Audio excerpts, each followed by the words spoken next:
And the reason is simply because this group, our colleagues from Vermont, New Hampshire, and Maine, are primarily committed to health and healthcare in rural northern New England, and what the opportunities are to be able to expand our capabilities in clinical investigation and in clinical trials. And Tara is the architect of an NIH initiative, as well as the person who has the responsibility for facilitating its implementation. So I am going to go ahead and turn it over to my colleague, Michaela Reagan, who is going to go and introduce Dr. Schwetz. Excellent. Thank you so much, Gary. And my name is Michaela Reagan. I am a faculty scientist over in Maine, in Scarborough, Maine. I study mostly multiple myeloma, and I'm essentially an associate professor here, and we're really glad to have you here with us virtually. So Dr. Schwetz is the NIH Deputy Director for Program Coordination, Planning, and Strategic Initiatives, and she's the Director of the Division of Program Coordination, Planning, and Strategic Initiatives in the NIH Office of the Director. She's led or co-led several high-profile NIH-wide efforts, including Communities Advancing Research Equity for Health, which is called the CARE for Health program, 2 different Rapid Acceleration of Diagnostics programs, the RADx programs, and implementing a maternal health and pregnancy outcomes vision for everyone initiative called Improve. And she spearheaded several strategic planning efforts, like Gary was mentioning, such as the first NIH-wide strategic plan and the NIH-wide COVID-19 strategic plan. And we are very happy to have you here, Tara. Everyone is welcome to mute yourselves, please, and then add any chat questions that you'd like to the chat, and we'll address those at the end. And Tara, just let me know if you need anything at all. Great. Thank you so much. Well, my first task here is going to see if I can successfully not just share my screen, but get it into the right presentation view. So tell me if you're viewing. Okay, so let me, hold on just a second.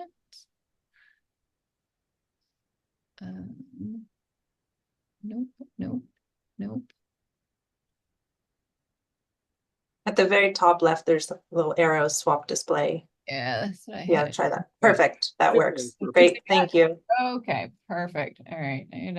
I've got you on too many different screens here, but see if I can get through this. All right. Well, thank you all so much. I really appreciate the opportunity to be here to talk to you all a little bit about some of the work that we're doing and helping to establish a research network in primary care settings, and just the approach that we're taking as we think through this. And I'll also sort of kind of set the stage a little bit by talking about something that I imagine all of you are quite familiar with, which is our IDEA program. And we're kind of leveraging pieces of that as we hope to build this primary care network.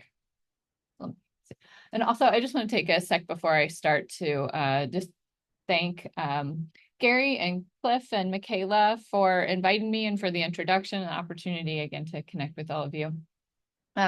So one thing in particular that is of great priority, not just to the agency and everyone who works at NIH overall, but in particular to our director, Dr. Monica Bertagnoli, is this point that our work isn't finished when we deliver scientific discoveries, right? When we publish papers, that's not the goal of what we're trying to do here.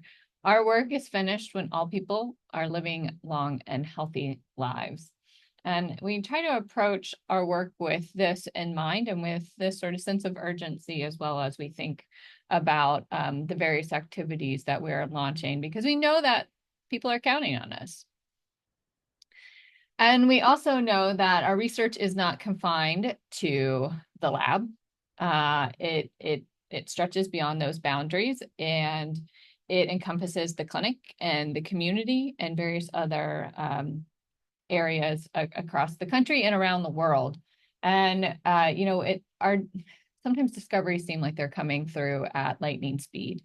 And what we're trying to do is trying to understand not just the basis of that understanding and that knowledge that is being gained by some of these basic discoveries, but how we can be more effective and how we can actually more proactively connect what we learn in the lab with what is being done every single day in the clinic and in the community.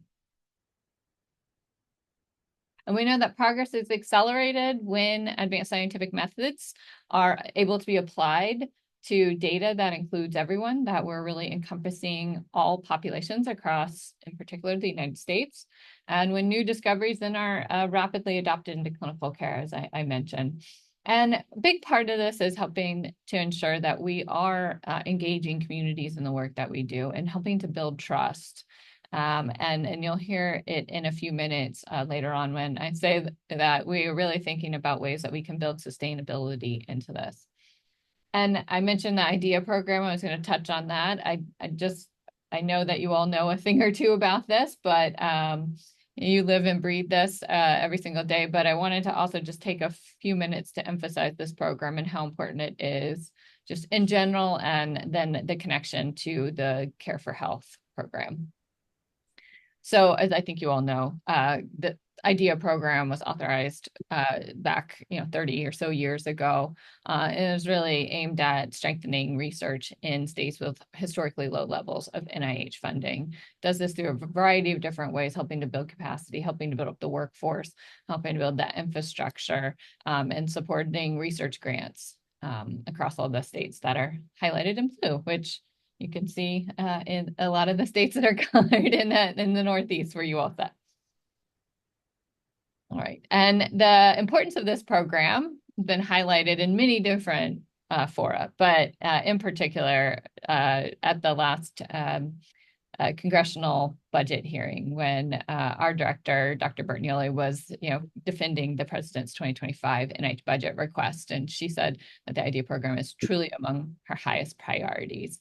And this support was kind of echoed by others in Congress as well. This is a really important program that I think we at NIH recognize the contribution. And just as a reminder, overall for the IDEA program, the appropriations over the years have continued to steadily grow. And in particular, in fiscal year 24, which for most programs and for most of the institutes and centers across NIH, we received flat budget, but Congress was generous and echoed their support of the IDEA program and gave a $5 million increase from the FY23 appropriations in a time where we had budget caps and really, really tight budget scenarios. So I think this in particular highlights the support that exists, not just from the NIH side, but from those in Congress as well.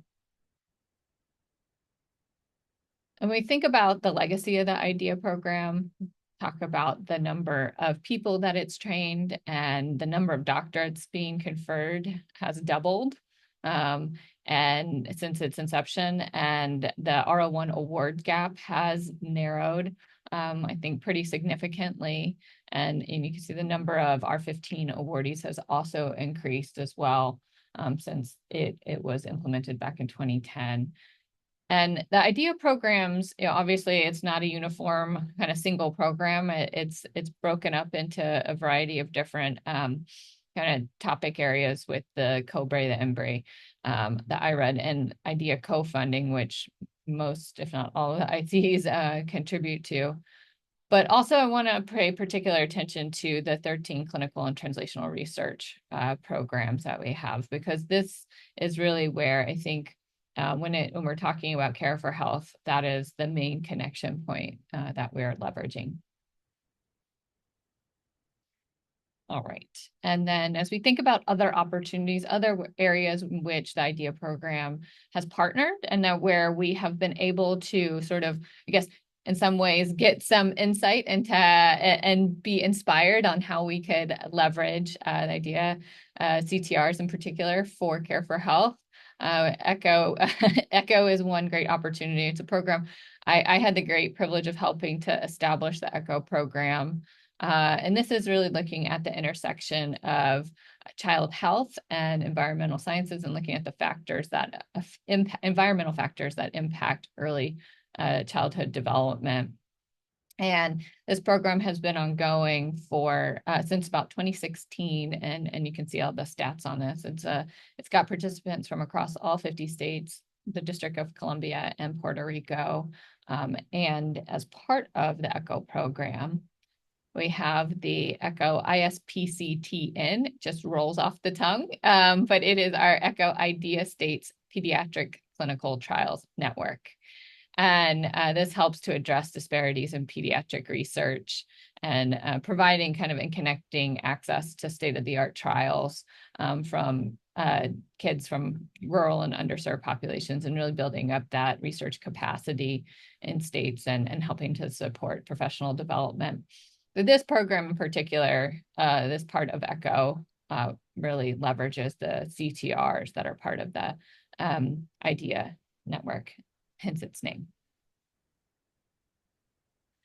We also have leveraged the CTRs for emergency time periods when during COVID, we established the National COVID Cohort Collaborative, or N3C, and this allows us to collect EHR data and provides access to de-identified clinical data, particularly to help study COVID-19 and identify potential treatments as the pandemic evolved. And we were able to, kind of pick up on things through these EHR records that we were not able to do or test or to get data as quickly as we were launching trials. And they really helped inform some of that work as well.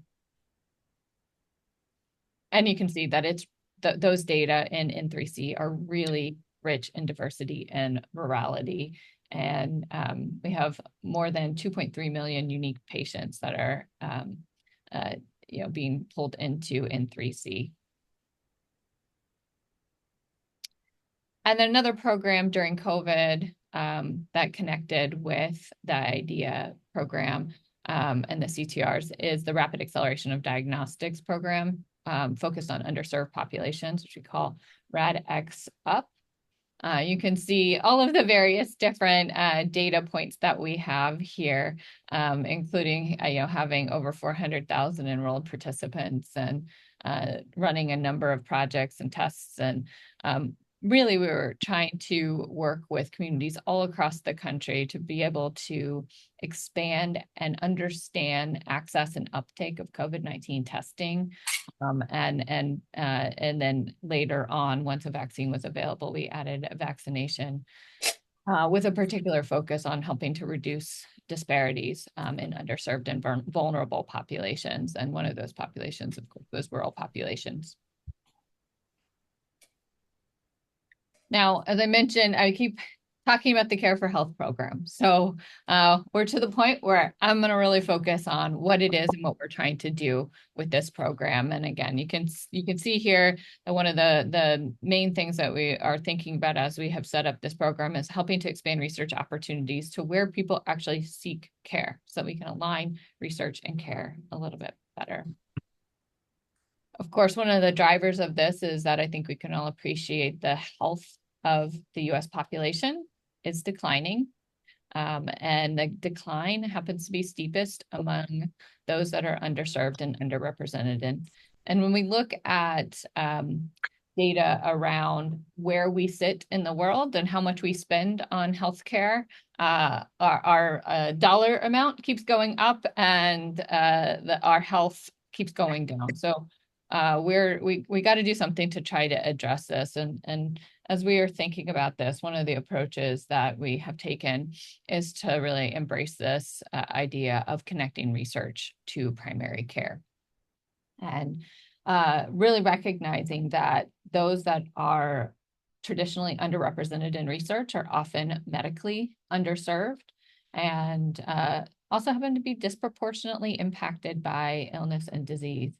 And so trying to make sure that we can leverage this initial point of contact that patients have in their primary care settings. And sometimes, I said, it's initial point of contact, sometimes it may be one of the only points of contact with care. And so we want to make sure that we're being able to provide accessible research opportunities to those who need it. So we're developing this network, as you can see, and you can scan the QR code if you're so inclined to read a little bit more about it through the announcement here. But in June, we officially launched our Communities Advancing Research Equity for Health or Care for Health program. And Dr. Bertagnolli laid out her vision for this program in an article in Science you can see on the right side of the screen. And as I said, you can read more about it with the QR code. So what are we trying to do specifically with Care for Health? What are the kind of goals of the program? Well, I've already mentioned several times the need to integrate research into that clinical care environment. But one of the things that we acknowledge in trying to do so is that we really need to engender and build trust in science and trust in the work that we're doing. And one of the ways that we're approaching this is by addressing community needs and by helping to conduct research that addresses issues that are important to the communities that we're working with, and particularly diverse communities and those underrepresented in biomedical research. So we know that we have to have sustainability. We can't pop in, pop out, right? That like on a 4-year award cycle, that doesn't work. There needs to be some consistency across the board, because if you're trying to build relationships and gain trust, you have to be committed for the long haul. We also know that there is a benefit to that too, because you can help get a longitudinal collection of clinical data, and that this can open doors to accessing a lot more information about health across the lifespan. And we also have heard a lot. We held several listening sessions this past summer to interact with the primary care community and others who interact with that community to understand what the burdens are for them and to understand what their needs and challenges are.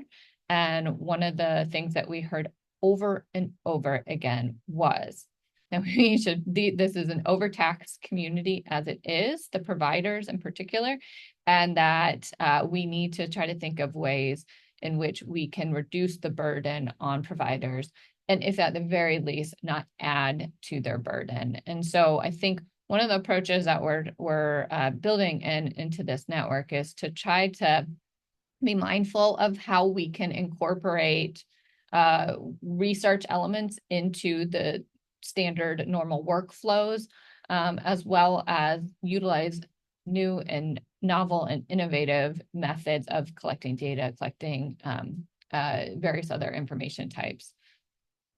Because at the end of the day, we really want to make sure that what we're doing is evidence-based and helps to ultimately increase access and efficiency and adherence to care and care delivery.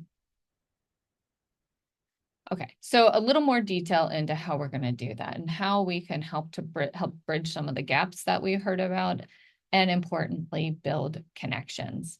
As I already mentioned, we know we need to build these sustainable and longer term partnerships and shift from that sort of episodic engagement to something that is much more continuous, and really building out that infrastructure to leverage and build leverage and build relationships with community partners.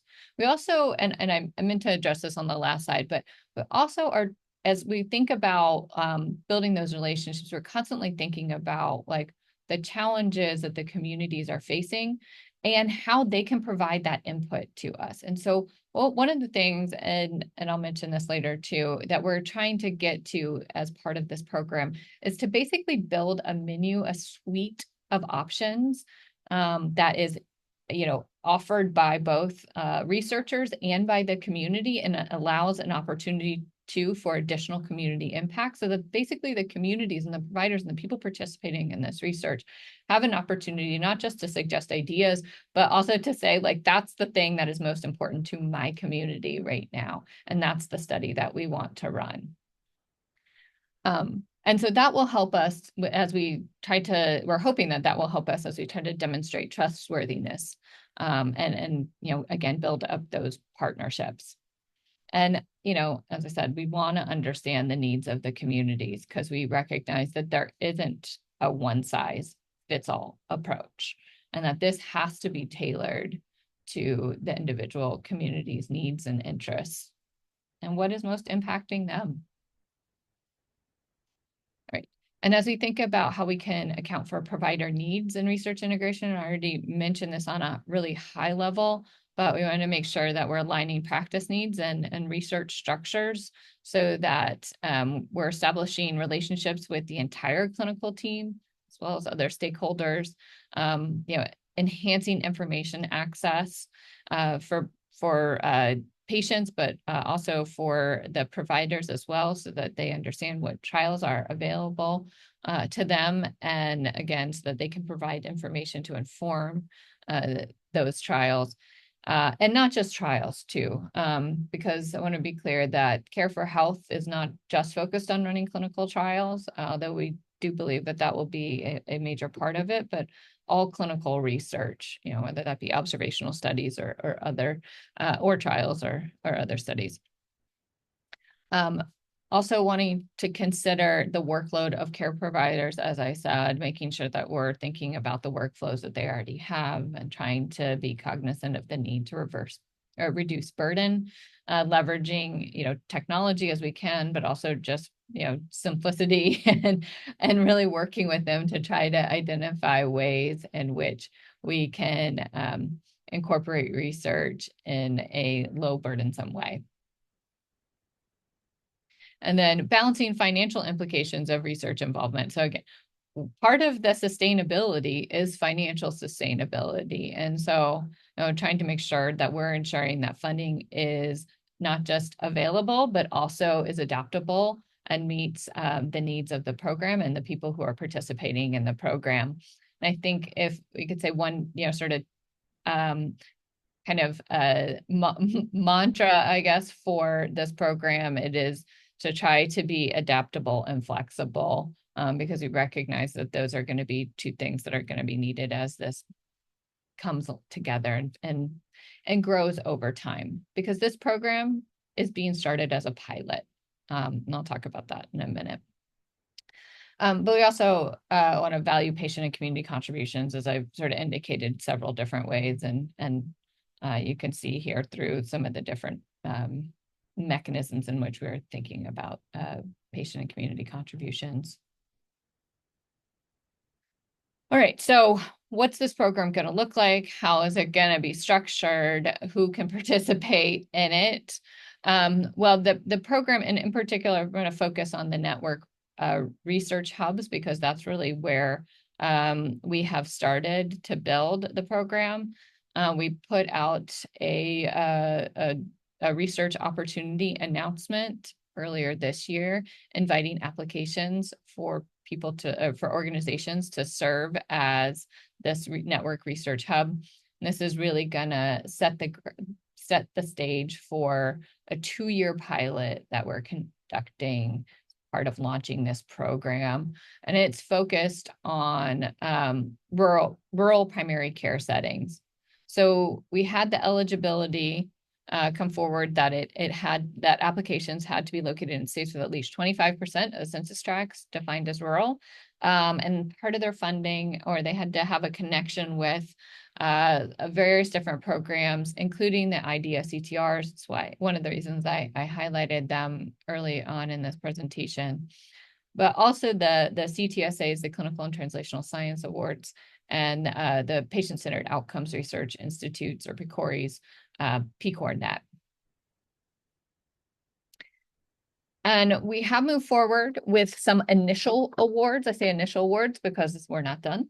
And so we gave awards to 3 organizations, 3 institutions, OHSU, the University of Wisconsin-Madison, and West Virginia University.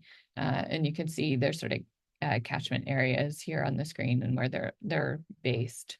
And the network research hubs are going to be participating in clinical trials, leveraging existing NIH funded studies. So as part of this pilot, what we're doing is we're not launching any new studies initially. We are basically taking already funded studies that various different institutes and centers across NIH are already supporting, and adding these network research hubs and their clinical sites as new sites in those existing studies. That allows us to get this thing up and running much quicker than we would have if we had to start from scratch. It also allows us to test out this new approach for doing things, which is one of the ways that in which we envision the network helping to expand out access and reach in the future. Honestly, we had a limited budget, so it was a way to be able to do this efficiently with the funds that we had available for fiscal year 24. And in total, all of the hubs that we made awards to will be working with over 50 clinics this first year. I already mentioned the institutions, but the trials and the studies in particular that they're focused on. There are 3 different topics, 3 different studies. In no particular order. One is focused on non-pharmacologic pain and working with FQHCs. Another one, which is called co-care, is focused on polysubstance use disorder. And then we have another one that's an RCT on gout.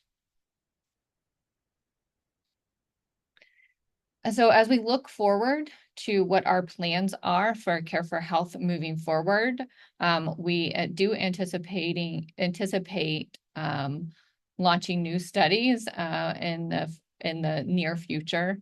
As I mentioned, we made the 3 awards in fiscal year 25 and actually are actively negotiating with a couple other additional hubs for additional awards in fiscal year 25. This is following that same model of kind of leveraging our existing studies.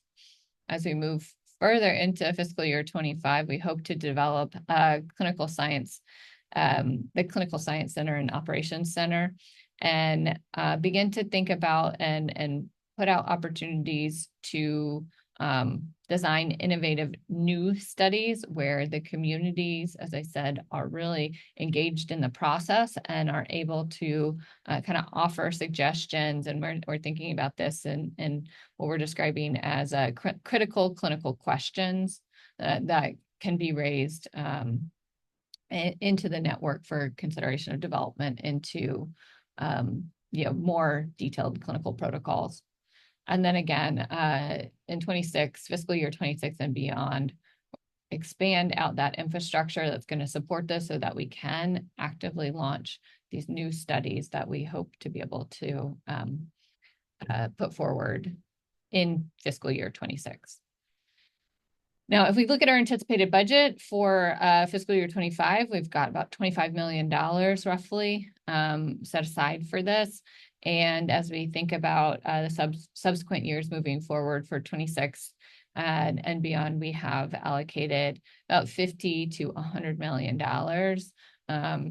for supporting this program. We're also, hoping that Congress sees the value of this program and that we can show some success to help illustrate that point, and that we can get additional resources to support the network and the program, because we do see a great potential for this being really a nationwide network in every sense.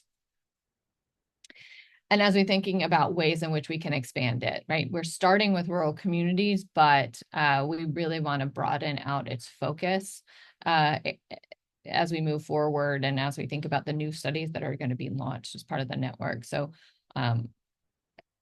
thinking early and often about all various different communities, including and kind of subgroups and cohorts, I guess, that we could establish, but thinking about pediatrics, how we work with the various different tribal nations, of course, focus on women, and in this current administration, anyway, there's been a huge push for helping to advance research on women's health. obviously recognizing specific needs of people without homes, and of course, racial and ethnic minorities. And there are many other groups that could be incorporated on here, but this is just sort of an example of some of the communities that, of course, we could and hope to include as we move forward. We also know that we do not want to do this in isolation in any kind of solid way. We're also not the first ones to kind of have the idea of working in primary care settings and conducting research in primary care settings. And so want to leverage the existing resources that already exist, both at NIH, most of which are kind of on the left side of the screen, but also across the entirety of the Department of Health and Human Services, in which we, of course, sit. And so, you know, HRSA's FQHCs working with HRQ, who's, of course, with their PBRNs have been in this space for quite some time, as well as many others across the federal government and beyond. All right, and I told you I'd leave plenty of time for questions, so I left more than 10 minutes for questions here. But just to wrap up here, I want to say that if you are interested in reading more and learning more about the program, there's a lot more extra information that can be found on the website. They're scanning the QR code. You can stay up to date on kind of all of the various things that we're doing by signing up for the listserv as well. And as I said, we hope to be making some additional awards in the fairly near future. And also, you know, hoping to put out another kind of funding opportunity. I think we hope we're aiming for sometime in fiscal year 25. But more to come on that as we, you know, continue to build out this program.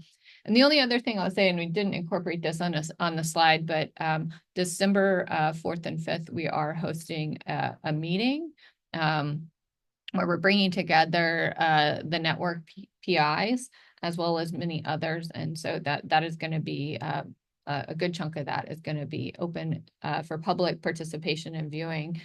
So December 4th is really the date that I would encourage you to sort of mark your calendars for, and you can get additional information about that on the website. If it's not up yet, it will be soon. So with that, I thank you all for listening to me, and I guess maybe, do I turn it over to Michaela to facilitate questions? Sure. Okay, great. And let me stop sharing so we can get this down. Okay. Thank you so much, Tara. That was really interesting, exciting. I feel more hopeful now than I think I did. There's a question. Maybe we can start with a question in the chat, and anybody's also welcome to raise their hand in Zoom. But can you see the chat, or? Yeah. It might be easier. Yeah, I see a question from Donald Polish. Yep. About the PBRNs. Yeah. So yeah, we've been communicating with HRQ, but also HRSA in particular, those two, as we call them, sort of sister agencies across HHS, just trying to glean insights from them and kind of the lessons learned, as you indicated, from living and breathing this space for quite some time.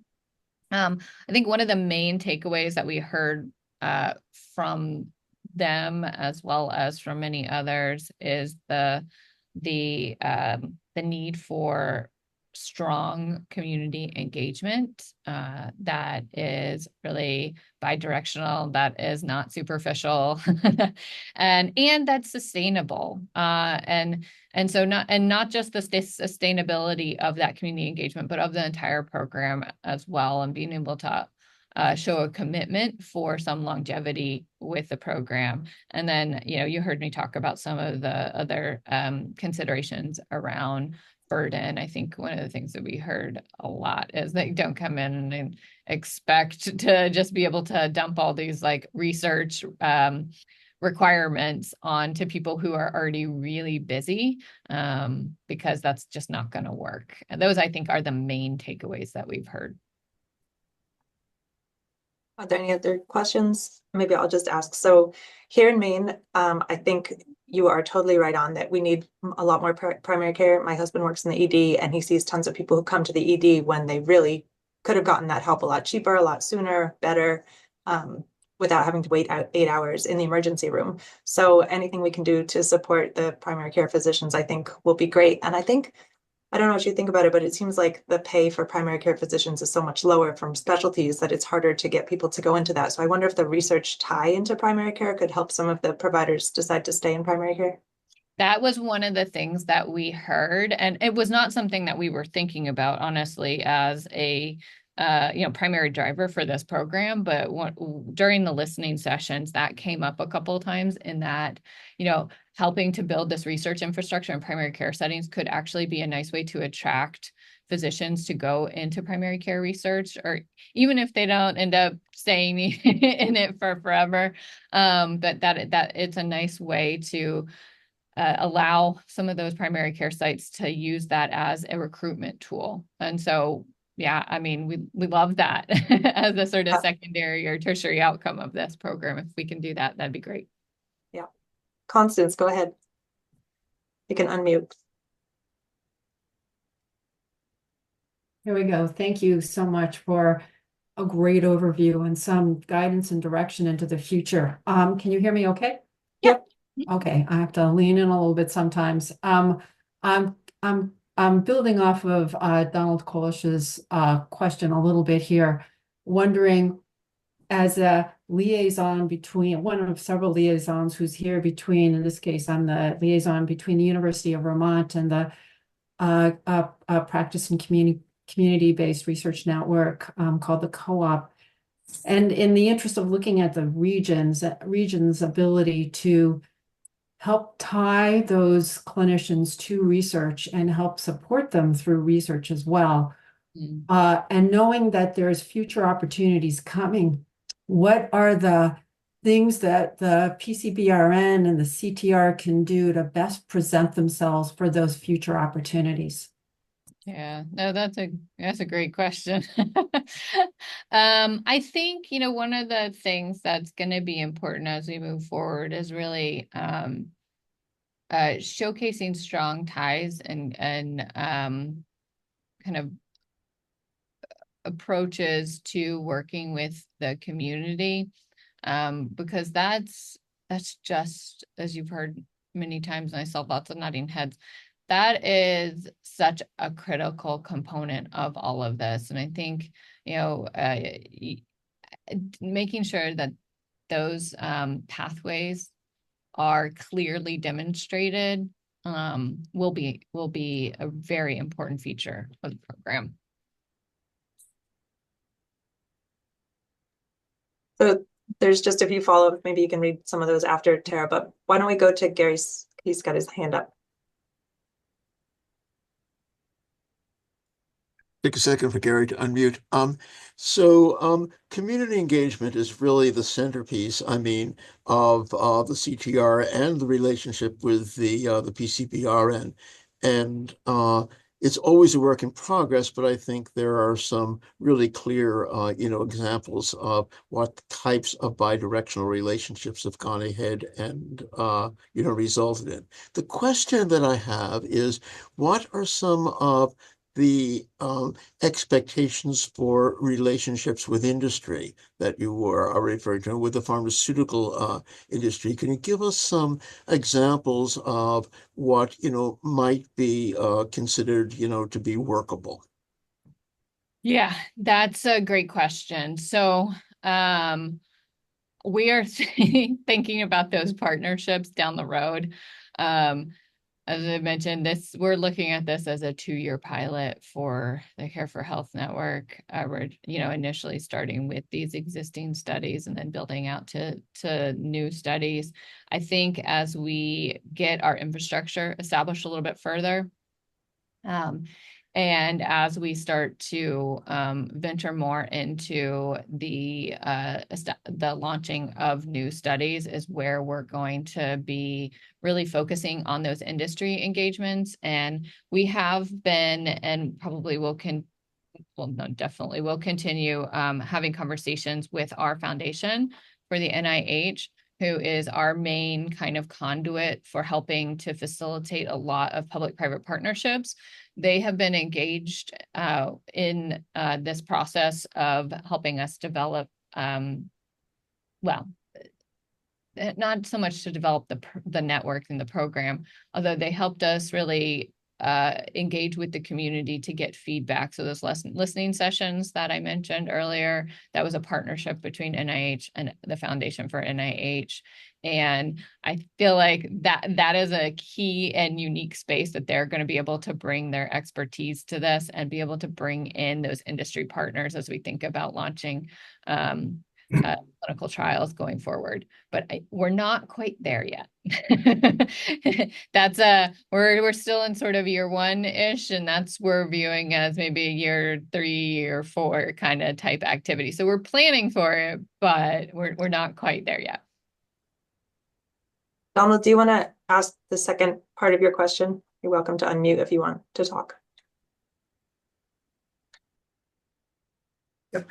Thank you. And it is very exciting to be thinking of there being some new players and new funding streams. When we talk about engagement of community, one of the places where this has been, I think, best explored is in the network of participatory research. And I put in the community-based participatory research. I put in the chat a link to the work that comes from the National Institute on Minority Health and Health Disparities. And the good thing is this really works at engaging communities. The bad thing is that academia and researchers have to give up a lot of control.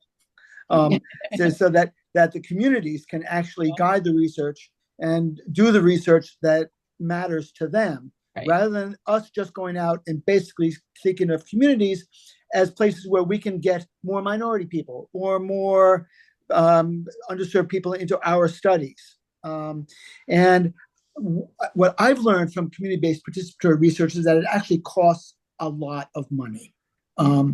That loss of control comes at a cost. And I was wondering if you could comment on how you sort of think about incorporating the lessons from that stream of work. Yeah, so answer that a couple different ways. So I think, yeah, that's the fair points, all exactly right. We are looking at this as being able to offer that menu of options and studies, right? That the communities are able to suggest ideas. And I'm using the term communities really, really broadly here, by the way. So one of the things that I've noticed, and as we talk about this and various other efforts, is like sometimes when we say community, we're talking about the everyday person who may or may not join a trial, the providers community, we might be talking about the scientific community, the research community, or like everyone all combined. And so when I'm saying the word community, I'm really meaning the providers and the participants in the studies. And so as they come up with ideas for those critical clinical questions, and we're having a pathway where the institutes and centers also are developing kind of and sharing their interests for kind of the same thing, the critical clinical questions. I'm just going to say CCQs. It's a lot easier to say. The CCQs that will come together. And one of the things I'm really interested in, and I was just talking about it with the Care for Health team this morning, is to see how aligned or not the communities are with the ICs on those critical clinical questions. Because I think that will be really telling. I mean, I'm hoping that there will be a fair amount of overlap, but there may be some areas where we're totally off, at least from the institute and center perspective, the NIH side. And I think that will be a really informative process in and of itself. So that's one of the things that we have kind of thought about and are trying to adapt our approach to kind of address. The resource side, that you mentioned and the need for it, or just the reality that sometimes this costs more. Where part of this is we're trying to build that like kind of broad infrastructure. And at least from the NIH side, we want to make it easy for the institutes and centers to be able to leverage the network to launch trials and clinical studies that they're interested in doing. And so that they're able to use the network and not have to go and build a separate network, with their own resources. And so we hope that actually there'll be some cost savings from NIH as a whole, that we're able to sort of, it may not be cost savings for our entirety of the budget once we factor in the money that we're supporting Care for Health with, but that institutes and centers might realize some cost savings because they're able to leverage the infrastructure that we have with the network. So they're able to launch a bigger, better study. They're able to, maybe we really want to foster kind of a interdisciplinary and collaborative approach across the agency. And so we're hoping that most of the studies, and are strongly encouraging anything that comes in to be kind of really interdisciplinary. And so we hope that that combined effort will also be another mechanism where we can have some, not just not having to start and build something from scratch all the time, but have some efficiencies and economies of scale as well. All of this, of course, takes time to realize. So, we may not see this for a little while, but those are some of the things that we've been thinking about as we're building the program out. That sounds great. I'm really not in this field. I do basic and translational research, so it's very interesting for me to hear this. So another question from Tina that you're welcome to add to, Tina, is have you connected to the NAPCRG? Which I will explain is, Okay. Thank you. I don't know what that means. That's the NAPCRG. It's NAPCRG. It's the world's least pronounceable acronym. But I don't know, for everybody who doesn't know, pretty close. well, that other one, yeah, that you showed. But for everybody else, it's North American Primary Care Research Group, and it is predominantly family medicine. It is the convener of a really wonderful annual practice-based research network conference, usually in June, and the primary care research component is well attended by both US and Canadian-based institutions, academic and community-based training programs and hospitals and clinical sites, FQHCs, all of that, as well as English-speaking, other English-speaking countries, plus a huge contingent from Brazil for some reason, and also New Zealand, Australia, all that. So, so NAPCRG has been collaborating a lot with the Society of Teachers of Family Medicine, as well as with the Council for Chairs of Departments of Family Medicine.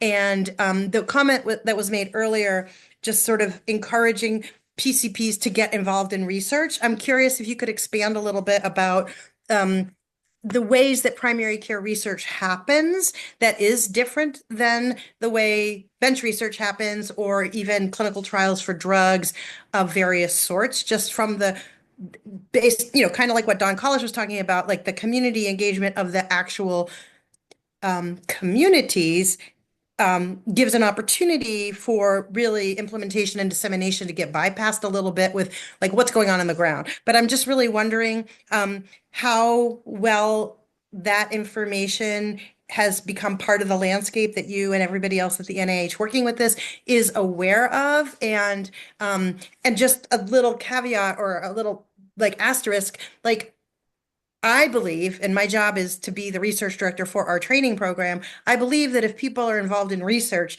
they feel better about everything they're doing, and they stay more engaged, and they are less subject to burnout. They don't feel like they're a shill for anything. They're able to explain things to their patients better. And I also think that not having a substantial amount of time to do that means that it's only a very small version of like the amount of satisfaction that the people who are doing it full time have. So this idea that we want to engage primary care providers in research, I'd love a little more idea about what that means, because the 1 in 100 person who's going to actually be doing some number crunching is still way more people than what we currently have. But I'm really curious about how to leverage the opportunity of having such a great initiative, thinking about putting research into primary care and like, how does that actually work on the ground to decrease burnout and increase engagement? Yeah, yeah. Well, when we say NAPCRAG, we are engaged with and connected to Dr. Amy Patterson, who is our interim scientific and medical director for Care for Health program. I think went to the meeting this past summer. And I know that a couple of members of the team, actually, I mentioned this morning, are going to Quebec City in a couple of weeks, I think. So they are, so we're actively engaged with that group and trying to, learn from them and to build connections and relationships there. So that's one thing. In terms of your other questions about how we can continue to sort of learn from the primary care settings and how we're going to integrate into those, I think one of the things that we're focused on a bit is how we can make sure that, again, all of the stuff, acknowledging burden stuff, but that it is part of the rationale behind this, what I'm about to say, is how we can provide that infrastructure. So I mean, keep going back to that. The network is really trying to build up the infrastructure to be able to allow integration of research into various different primary care settings. And so, we recognize that for some folks, that might be helping them to either get or make more sophisticated their EHR approach strategies. Like we've heard from some people who are like, listen, we still do like hard copy paper and faxing and stuff. So, recognizing that might be a challenge for some folks. For other folks, it might be that they need, some of the like clinical research nurses to be able to engage with. They might need help with INDs or other IRB approvals and things like that. So it's not going to be a one-size-fits-all approach. And so we're trying to build out the infrastructure to make it we hope we're aiming for it to be pretty easily and accessible for people to be able to leverage that. And of course, they're going to be the hubs, right? And so the hubs do have, you saw the list of the 3 that we've made awards to. Those institutions have a lot of experience in being able to do this as well. And so they'll be able to support, like part of their job is actually to support their sites to enable some of that work and to help kind of identify what those challenges are that they can then come in and help address. So, or work with them to help address, I should say. Thank you. It's very interesting and very new for me to hear about it. Maybe this has been done before, but it sounds very promising. Gary. A brief question with regard to partnerships, and one of the strengths of the CTR and PBRN program in terms of synergizing with the community has been through partnerships with the Department of Health. So my question is, is there an opportunity for the Department of Health to be a partner in these programs? It's been very effective in terms of, for instance, the RADx Up program, where I don't think we could have been as effective as we were if it wasn't for that type of a partnership. And several initiatives, even with vaccination hesitancy and so on. So in the context of the CARE program, can you envision a role? Yeah, and just to be clear, you're talking about at the state level, right? At the state level, we're talking about the state departments of health, yes. Yeah. No, I'm not talking about the federal government.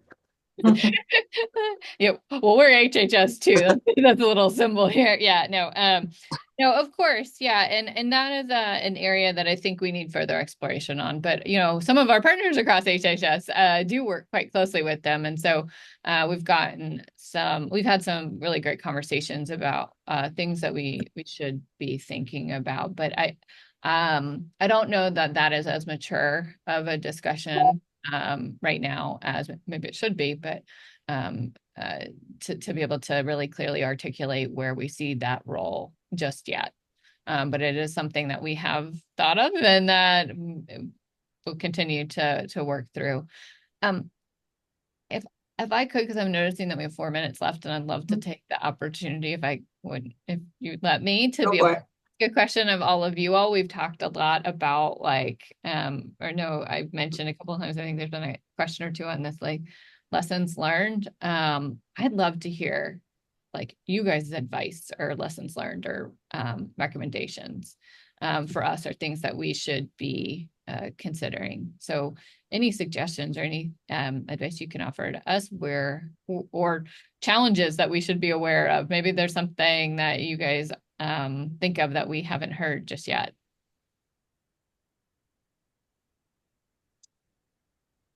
Kathleen, go for it.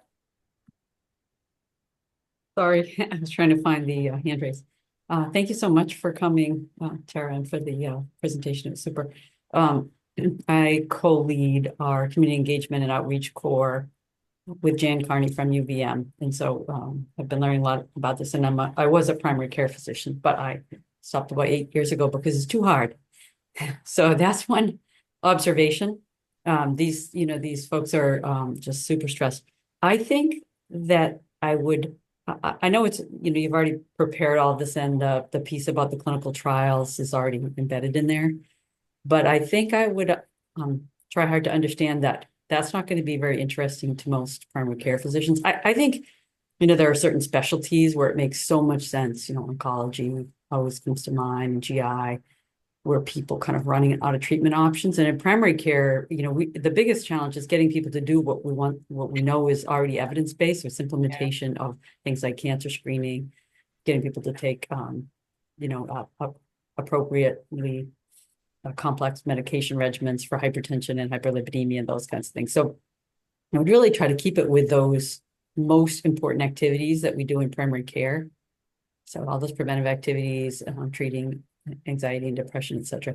And so that's just one thing. I don't know if it's too late for that, but I wonder if there's also not at all. And we don't want everything to be a clinical trial, by the way. Like, so that's great. we recognize that there's a lot more questions that need to be addressed than, like which drug works better. Although actually the impetus behind the gout trial that we're including in the network comes from hearing that like primary care providers don't have clarity on that. And so that's one example there. Yes, understood. And if there's a way to simplify the the city training requirements for teams in the community. So if it has to be that every member of the team who touches any patient data has to do the 8-hour city training, I think a lot of teams will say no. And that's been one of my challenges, trying to get people in some practices to do some colorectal cancer screening work with us. If they don't touch the data, then they don't need to go through city training if everything's comes directly to the PI, but then or to the research team. So that's just one thing to think about as you scale up. And you'll hear maybe something about this from the 3 institutions where you're starting. That would be a barrier. I'll note that for the team, because I haven't heard come up just yet, but they might have, and so I'll make sure that they're aware of that. How are you thinking about Northern New England as a hub? Maybe you're not allowed to describe it. If not, maybe we should work with you. Well, there's an application process, so I would say. And we 100% are thinking of ourselves as a hub. Yeah. And we did apply, and we will apply again, because you're singing our song. And as you can see, we have very engaged people from all over the 3 states that are in that upper corner there. Yes, and I'm aware that you all applied, and I would encourage you to please apply again when we have an opportunity announcement goes out. Again, it's not clear, on the timing just yet, but we do plan to have one go out sometime in fiscal year 25. So wonderful. And you should have gotten some feedback from the team as part of that process. And I would say to, as the next thing comes out, to really go back and review that feedback as you think about how to approach the next application process. That's great. Tara, I'm gonna step back. We are now a minute over. So if everybody would like to thank Tara, we really appreciate you. I'd love to ask you another question if you have another minute, Tara, but everybody's welcome to go and we really appreciate you. You You have to go. and I do have another meeting at 1, but I can be 2 minutes late. Okay, great. I was just wondering if you know, because you're such a leader at the NIH, if the new administration is going to have a big effect on your budget. Have you talked about that internally? Well, so it's not so much the administration. So the what we say in DC, the president proposes and Congress disposes. That's sort of the joke that we use because Congress really sets our budget. So we'll have to see. I mean, NIH has been fortunate over its duration to have a lot of bipartisan support for the work that we do, right? What I remind people is that everyone, no matter where you are on the political spectrum, has someone in their family or their own person who experience a health-related condition, whether that be cancer or dementia or diabetes or anything else. And so, you know, we have a great benefit of coming to Congress with this sort of nonpartisan objective to try to advance research, advance cures, treatments, preventive strategies, et cetera, for various different diseases and conditions, and to promote health. So we'll see. I don't know. Too soon to Thank say. you so much for your time.